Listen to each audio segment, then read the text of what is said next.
तो मैं ही आपको बोलना चाहता हूं, आज से आप इस पवित्र भूमि से, जब मैं आपको ब्लेस कर रहा हूं, प्रार्थना कर रहा हूं, आप 31 डेज के सब कलीसिया, अगर आपको कोई दिक्कत भी है तो भी आप ये रोजे रखेंगे।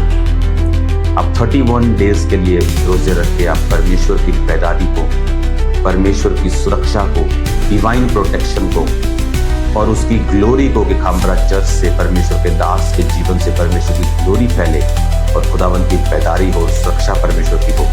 आप ये मेरे लिए प्रार्थना करेंगे अगले 31 दिन, और चर्च की पैदारी के लिए, लोगों की पैदारी के लिए, भारत की पैदारी के लिए आप प्रार्थना करेंगे। बाकी देश जो हमारे साथ हैं, हमारे पड़ोसी हैं, उनकी पैदारी के लिए आप प्रार्थना करेंगे। आज मैं उस गुफा के अंदर से आपको प्रीच कर रहा हूँ।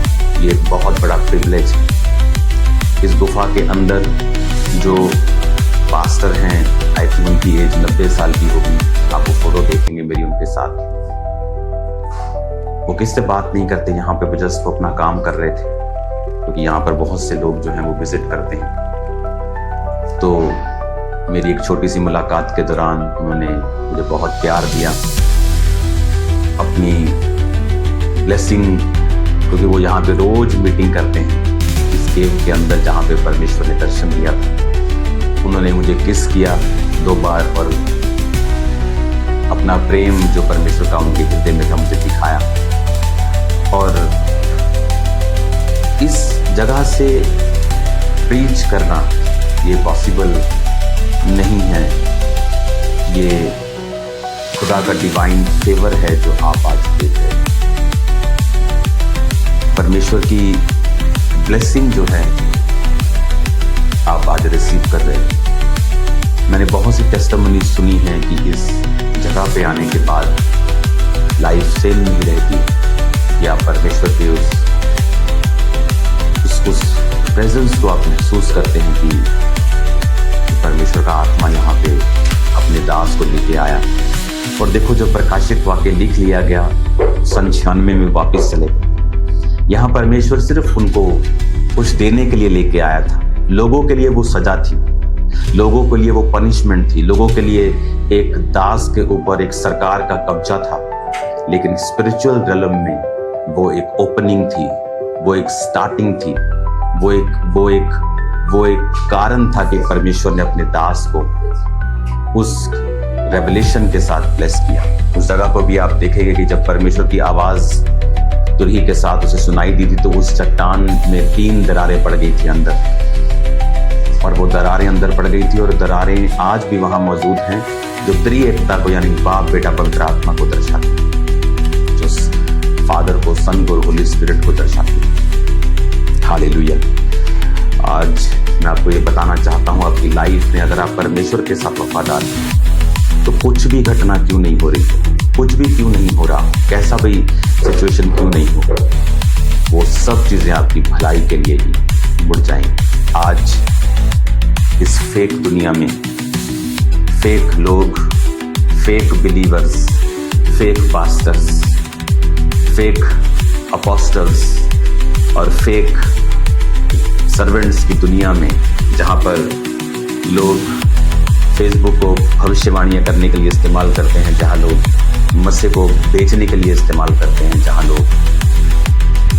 अपनी पोजीशंस का फायदा उठाते हैं, जहाँ लोग फेक हो चुके हैं, जिन्हें परमेश्वर की परवाह नहीं है, जिन लोगों की परवाह है, जो परमेश्वर को खुश नहीं करना चाहते हैं, जो सिर्फ लोगों को हैप्पी करना चाहते हैं, चाहे उन्हें उसके लिए पाप करना पड़े, व्यभिचार करना पड़े, चोरी करनी पड़े, चाहे उनको गलत रीति से ही परमेश्वर का नाम ले लेकर कुछ बोलना पड़े।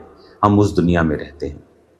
ये ऐसी दुनिया है, ये बन गई है ऐसी, लेकिन असल में ऐसी दुनिया नहीं है जो परमेश्वर की है। आज इस स्थान से मैं आपको ब्लेस्ड घोषित करता हूँ और आपके लिए प्रार्थना करता हूँ कि आपकी जिंदगियां क्राइस्ट में, वर्ड में मजबूत हो जाएं, आपकी जिंदगियां परमेश्वर के चरित्र के मुताबिक हो जाएं, कि आप परमेश्वर के नाम को फैला सकें। परमेश्वर ने आपको एक बड़ा दर्शन दिया है, मुझे एक बड़ा दर्शन दिया है।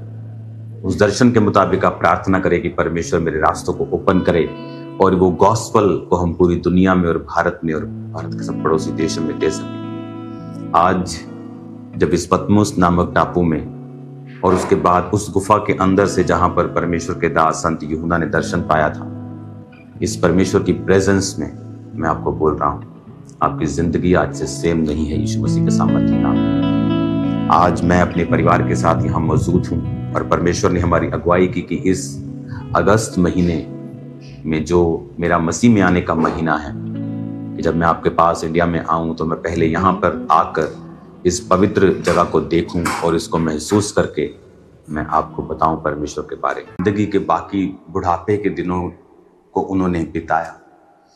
इसका मतलब हमारी लाइफ में आने वाली परसिक्यूशन, सताव भी एक गहरे और एक दूरदर्शी मकसद के साथ वो हमारे जीवन में आते हैं, जो हमें दिखाते हैं विजन को और कुछ ऐसा स्थापित कर जाते हैं जो आप किसी भी तरह से स्थापित नहीं कर सकते, अपनी प्रार्थनाओं से भी नहीं कर सकते।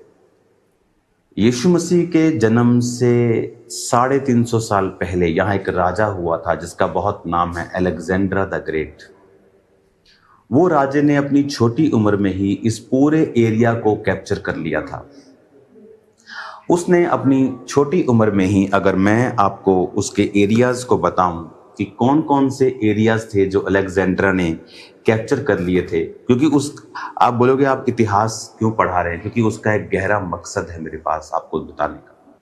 इस ग्रीस में अलेक्जेंड्रा जो राजा था उसकी ताजपोशी की गई थी, इसी ग्रीस में जहां मैं आपके साथ बात कर रहा हूं। पतमुस भी उसी ग्रीस का आज एक हिस्सा है। उस समय ये अलग तरह से अलग टेरिटरीज के अधीन था। तो जब आज आप देखते हैं, उस समय ये ग्रीक राजा, ग्रीक किंगडम से अलेक्जेंड्रा पैदा हुआ और अलेक्जेंड्रा ने पैदा मतलब कि उसका राज्य पैदा हुआ। और अगर आप उसके देश देखेंगे, जो उसने देश कैप्चर किए बहुत ही छोटी उम्र में, और वो कभी हारा नहीं। वो बीमार होके मरा था, कोई बोलते उसको पॉइजन दिया या कुछ भी दिया, लेकिन वो हारा नहीं। मैकेडोनिया से लेके ग्रीस, बुल्गारिया, अल्बानिया, इजिप्ट, तुर्की, Syria, Israel, Palestine, Jordan, Lebanon, Iraq, Kuwait, Iran, Afghanistan, Pakistan, Bharat के कुछ हिस्से, तुर्कमेनिस्तान, उज्बेकिस्तान, तजाकिस्तान, अगर आप देखेंगे तो वो 4800 किलोमीटर लंबा और दुनिया का 7वां, अगर आज हम देखेंगे तो वो सबसे बड़ा राज्य था बाय लैंड। लेकिन उस समय इन देशों को वो जीत कर, और उसने ग्रीस की ग्रीक भाषा जो आज यहां बोली जाती है, उस भाषा को उसने इंटरनेशनली स्थापित कर दिया था कि यही भाषा यहां पर सब व्यक्तियों के द्वारा बोली जाएगी। कई बार हमें ऐसा लगता है कि परमेश्वर के पास सब चीज़ों का कंट्रोल नहीं है, क्योंकि फलाने देश में तो एक नॉन क्रिश्चियन सरकार है और जो कामयाब हो रही है, जो मन चाहती है वो करती है, शायद परमेश्वर का वहाँ पे कोई भी। पर आप देखो, जब अलेक्जेंड्रा सब राज्यों, देशों के ऊपर कब्जा कर रहा था और अपने राज्य को फैला रहा था, और ग्रीक भाषा को उसने स्ट्रांगली लागू कर दिया। और देखो, उसको नहीं पता था, क्योंकि वो तैयारी हो रही थी मसीह के आने की, कि जब मसीह आएगा तो अगर मसीह की भाषा, अगर वो जिस देश में था, अगर थोड़े से ही भाषा उस देश में थोड़े से लोगों को ही मालूम होती, तो सुसमाचार को फैलाना बहुत ही मुश्किल था। आज की इंटरनेट की वो दुनिया नहीं थी, प्रिंटिंग प्रेस की दुनिया नहीं थी, लोग लिख कर भेजते थे। तो उस समय परमेश्वर ने पहले ये अलाउ किया कि वो राजा ग्रीक भाषा को पूरे राज्य में, और उसके राज्य को बड़ा किया। और उसके 300 साल बाद जीसस क्राइस्ट का जन्म हुआ और यूनानी भाषा में नया नियम लिखा गया क्योंकि यूनानी भाषा अब इन सब देशों में बोली जाती थी और उसका बड़ा प्रभाव था और वो एक इंटरनेशनल तब लैंग्वेज थी। तो इसीलिए परमेश्वर का जो सुसमाचार है, जो क्राइस्ट की गॉस्पेल है, वो इसीलिए वहां पर फैल सका और बहुत तेजी के साथ वो फैला। हालेलुया, तारीफ करो जितनी हाथों में ताकत है, जितनी हाथों में ताकत है। हालेलुया। कई बार आपको लगता है कि ये लोग ऐसा कर रहे हैं, ये अन्य जाति लोग ऐसा कर रहे हैं, लेकिन मैं आपको बता रहा हूं, ये क्राइस्ट के उसके प्लान से, उसकी योजना से बाहर नहीं है। परमेश्वर सब चीजों के ऊपर अल्टीमेटली कंट्रोल रखता है और सब चीजों के ऊपर निगाह रखता है और सब चीजें मिलकर भलाई को पैदा करती हैं जो मसीह यीशु से प्रेम रखते हैं। और कल मैं यहाँ पे हूँ, उसके बाद मैं चला जाऊंगा वापिस। आपको वो हिस्सा दिखा रहा हूँ जहाँ से इस गुफा के अंदर जाते हैं। अगर आप नीचे यहाँ पे आए मेरे पास, तो आप देखेंगे कि यूहन्ना को यहाँ भेजा गया तो ये किस प्रकार का टापू था। आइए हम आपको उस गुफा में लेकर जाते हैं जहाँ पर यूहन्ना ने प्रार्थना की और आत्मा में रहते हुए बाइबल की आखिरी पुस्तक प्रकाशित वाक्य को परमेश्वर से दर्शन पाते हुए लिखा था। आप देख सकते हैं परमेश्वर के दास इस वक्त उस स्थान पर प्रार्थना कर रहे हैं जहां पर यूहन्ना को रेवलेशन यानी प्रकाशित वाक्य मिला था। ब्रदर यिर्मयाह अपना सिर टिकाकर प्रार्थना करते हुए, ये एक हमारे लिए इमोशनल स्पिरिचुअल एक पल था जब मैं इस गुफा में प्रार्थना कर रहा था। यहाँ पर आप वीडियो में साथ साथ देखेंगे वो जगह जहाँ पर यूहन्ना ने अपना सिर रख के वो रेस्ट करता था और जहाँ वो हाथ रख के प्रार्थना के लिए घुटनों के बाहर बैठता उठता और उस हाथ से वो सहारा लेता था। और वो जगह जहाँ पर उसने उस प्रकाशित वाक्य को लिखा। इस समय मैं ग्रीस में हूँ और जिस समय यूहन्ना, परमेश्वर का संत यूहन्ना जब यहाँ पर आए सन 95 में, आज से 1900 साल पहले, तो वो जब यहाँ आए तो वो इफिसुस की कलीसिया के वो पास्टर थे। वो कलीसिया आज भी है, वो कलीसिया तुर्की में है। मैं इस समय तुर्की के बॉर्डर पर हूँ। ये जगह तुर्की से कुछ ही किलोमीटर की दूरी पे है और मैं ग्रीस के अंदर हूँ। ग्रीस और तुर्की का एक तरह का बॉर्डर है। और वो 7 कलीसियाएँ जो प्रकाशित वाक्य में जिनको परमेश्वर ने मैसेज दिया, वो इफिसुस, वो स्मरना, फिलाडेल्फिया, वो सभी 7 चर्चेस जो हम प्रकाशित वाक्य में पढ़ते हैं। जब हम रेवलेशन 1 उसकी 11 में पढ़ते हैं तो उसमें लिखा, जो कुछ तू देखता है उसे पुस्तक में लिखकर 7 कलीसियाओं के पास भेज दे, Ephesus, Smyrna, Pergamum, Thyatira, Sardis, Philadelphia और लौदीकिया को। तो इन 7 कलीसियाओं को अगर आप देखेंगे तो वो यहाँ से कुछ ही किलोमीटर की दूरी पे हैं और वो तुर्की में पड़ती हैं। और इस मैसेज को देने से पहले परमेश्वर ने मुझसे कहा था कि कलीसिया को बोल कि वो सब बीमारों को आज के दिन, संडे के दिन वहाँ पे इकट्ठा रखें, क्योंकि आज आप अपनी ज़िंदगी के उस मसे को, उस हीलिंग को और उस डिलीवरेंस को आप पाके जाएंगे और आपकी स्पिरिचुअल लाइफ जो है वो सेम नहीं रहेंगी। मैं उसी गुफा में मौजूद हूँ जहाँ पर परमेश्वर ने अपने दास संत यूहन्ना को दर्शन दिया था। वो मेरे पीछे जो गुफा का स्थान है वो आप वीडियो में साथ साथ देखेंगे, जहाँ पर वो रेस्ट करता था, जहाँ पर वो अपने हाथों से सहारा लेके खड़ा होता था और जहाँ पर उसने उस प्रकाशित वाक्य को लिखा कि संत यूहन्ना तुर्की में प्रीच करते थे, जिसे एशिया माइनर बोला जाता है। तब आप बाइबल में उसे एशिया माइनर के नाम से पढ़ते हैं, जो मॉडर्न डे का, आज का तुर्की है। तो वहाँ की गवर्नमेंट जो थी वो उनसे बहुत इनसिक्योर हो गई थी, क्योंकि उनका प्रभाव जो था वो बहुत बड़ा था।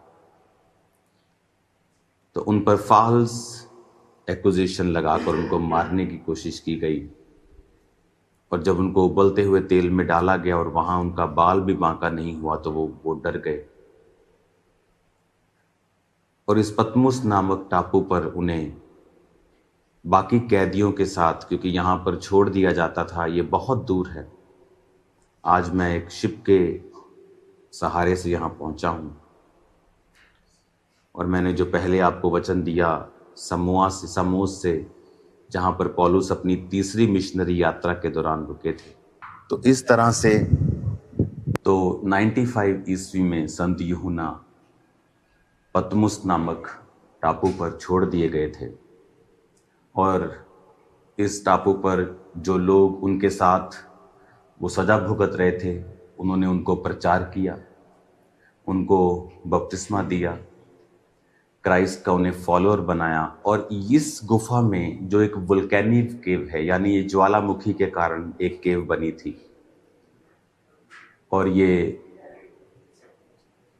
अब यहाँ तो आपको ये लकड़ी के नज़र आ रहे हैं क्योंकि ये बनाए गए हैं, लेकिन अंदर जो केव हमने देखी हैं वो टोटल एक पत्थर की एक गुफा है टोटल बनी हुई। और उस पत्थर की गुफा में जब आप देखेंगे उसे साथ साथ वीडियो में, तो वो वोल्केनिक ज्वालामुखी के लावा के साथ बनी गई एक गुफा है। तो वो इस जगह के ऊपर वो प्रार्थना करने के लिए आया करते थे, वो प्रीच करते थे नीचे लोगों को, यहाँ के जो कैदी थे उनको बैप्टाइज करते थे, और उसके बाद यहाँ पर वो अलग प्रार्थना करने के लिए, जिस तरह प्रभु यीशु मसीह अलग जंगलों में जाकर वो प्रार्थना करते थे, वो यहाँ पर भी वो प्रार्थना करने के लिए आया करते थे। तो जब वो प्रार्थना करने के लिए यहाँ पर आते थे, तो तब परमेश्वर ने उनको यहाँ पर दर्शन दिया था, और उस दर्शन के दौरान जिस जगह पर वो प्रकाशित वाक्य पुस्तक लिखी गई, उस जगह को भी आप अभी देख रहे होंगे वीडियो में।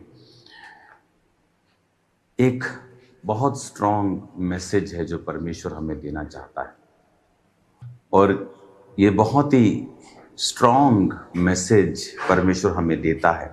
क्या पता चलता है, 95 में जब वो यहाँ पे आए और परमेश्वर का प्रकाशित वाक्य उन्होंने हासिल किया, उसके बाद जिस सरकार ने उनको पनिश किया था उस व्यक्ति की डेथ हो गई, और उसके बाद जो नया राजा वहाँ बैठा वो क्रिश्चियंस के लिए थोड़ा दर्द रखता था, उनके साथ कोऑपरेट करता था। उसके बाद संत यूहन्ना को वापस उसी स्थान पर बुला लिया गया, और वो यहाँ से चले गए, और वहाँ पर फिर वो अपनी